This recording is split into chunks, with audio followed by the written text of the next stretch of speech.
Video ini hanya untuk mereka yang punya logika. Bagi yang tidak punya logika, skip aja. Dulu, sebelum Anies Baswedan jadi gubernur, dia sering disebut anak magang. Misalnya orang bilang, ya maklumlah anak magang, atau ya apa sih yang diharapin dari anak magang? Saya nggak tahu persis dari mana istilah itu berasal.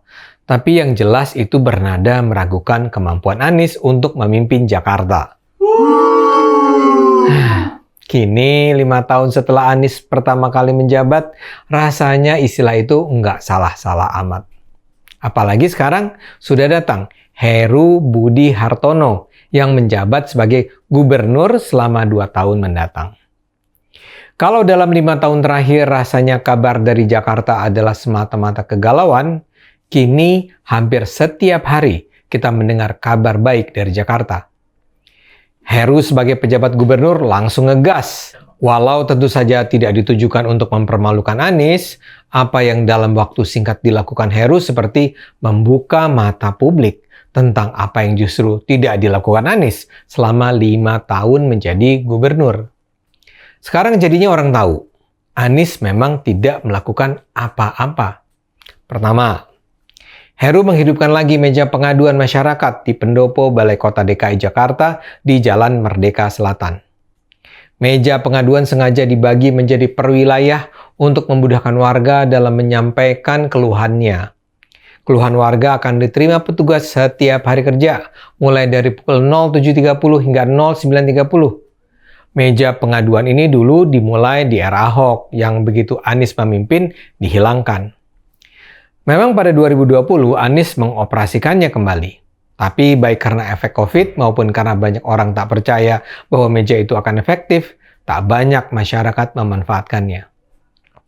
Apalagi beda dengan Ahok, di mana sang gubernur rajin turun untuk ketemu langsung rakyat, Anies tidak pernah kelihatan hadir. Padahal warga Jakarta di era Ahok senang ke balai kota dengan harapan bisa mengadu langsung ke sang gubernur. Ini yang tidak terjadi di masa Anies, yang kesannya justru lebih senang bersembunyi di balik layar. Banyak pula cerita bahwa di era Anies, pengaduan yang diberikan terkesan cuma diterima tanpa ditindaklanjuti. Jadi kalaupun dibuka, sepi peminat.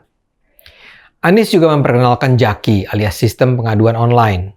Lagi-lagi masalahnya sama. Mereka yang semula antusias melapor harus menerima kenyataan bahwa para pegawai Pemprov tidak tergerak untuk mengatasinya. Saya dengar satu contoh cerita. Ini soal warga yang melapor ke Jaki tentang rombongan preman yang mengganggu kenyamanan warga dengan kumpul-kumpul, nyanyi-nyanyi, sampai minum-minum. Memang petugas Pemprov datang, tapi di siang hari, sehingga tidak bisa menyaksikan langsung gangguan para preman itu. Dan yang mereka lakukan cuma meminta agar pemilik warung tidak membiarkan si para pengganggu ketentraman itu nongkrong sampai malam hari. Ya mana efektif lah. Heru menyadari manfaat meja pengaduan. Mekanisme pengaduan ini kembali dihidupkan. Dan dengan segera masyarakat pun berdatangan. Kedua, Heru membubarkan tim gubernur untuk percepatan pembangunan TGUPP. TGUPP ini bisa dibilang salah satu contoh program mubazir Anies. Ada 70-an anggota TGUPP yang dibiayai sekitar 60 miliar rupiah untuk diskusi-diskusi, bikin laporan, bikin paper, kasih masukan, tapi tidak jelas manfaatnya apa. Saya sendiri menduga TGUPP yang gemuk dan boros itu dibikin Anies dalam rangka membangun jaringan orang-orang yang akan loyal dan bisa pasang badan untuk membelanya atau mempromosikannya. Jadi memang sejak awal tidak diniatkan untuk mengabdi pada kepentingan rakyat. Sebagai ganti TGUPP, Heru bilang dia akan mengoptimalkan peran dinas-dinas yang sudah ada. Plus mungkin diperkuat asisten, tenaga ahli, asisten ahli. Itu kan jauh lebih hemat dan mudah-mudahan ya efektif. Ketiga, dan ini yang tentu ditunggu-tunggu masyarakat Jakarta, Heru segera merancang strategi pengendalian banjir yang selama ini dihadapi Anies dengan kata-kata. Selama 5 tahun, Anies seperti membiarkan banjir terus melanda Jakarta. Yang paling memprihatinkan adalah keputusan Anies untuk menghentikan normalisasi sungai yang dimulai Ahok untuk kemudian diganti oleh naturalisasi sungai. Kini segenap gagasannya tentang air yang tidak disalurkan ke laut tapi ke dalam tanah, tentang sumur resapan, tentang kolam penampungan air, terbukti tidak jalan.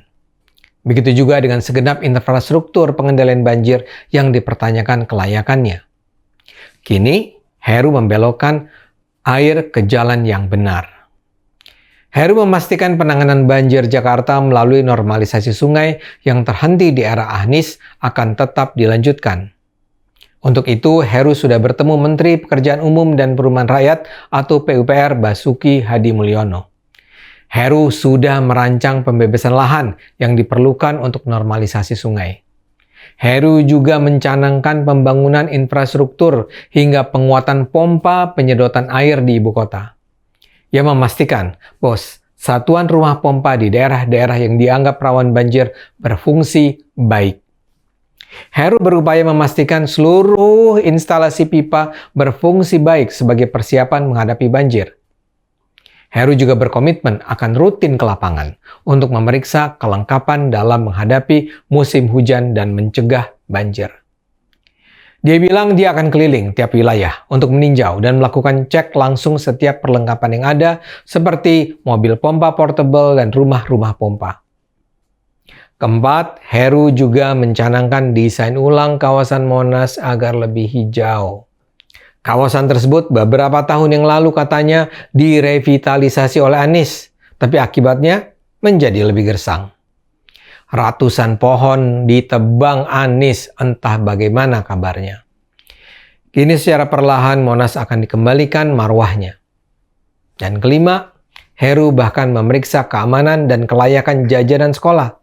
Dinas Pendidikan diminta turun ke sekolah-sekolah untuk mempelajari apa yang dijual di sana. Tujuannya sederhana, mengawasi agar makanan jajanan itu layak dikonsumsi, sehat, dan tidak memuat bahan-bahan berbahaya. Ia meminta para pedagang jajanan anak di sekolah harus diingatkan agar tak menambahkan bahan-bahan berbahaya ke dalam produknya.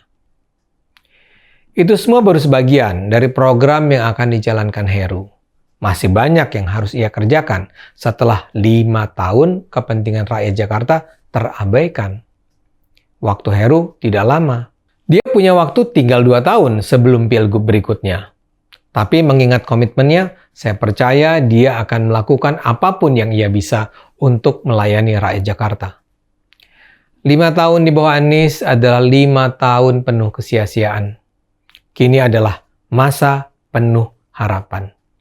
Ayo gunakan akal sehat, karena hanya kalau kita gunakan akal sehat, bangsa ini akan selamat.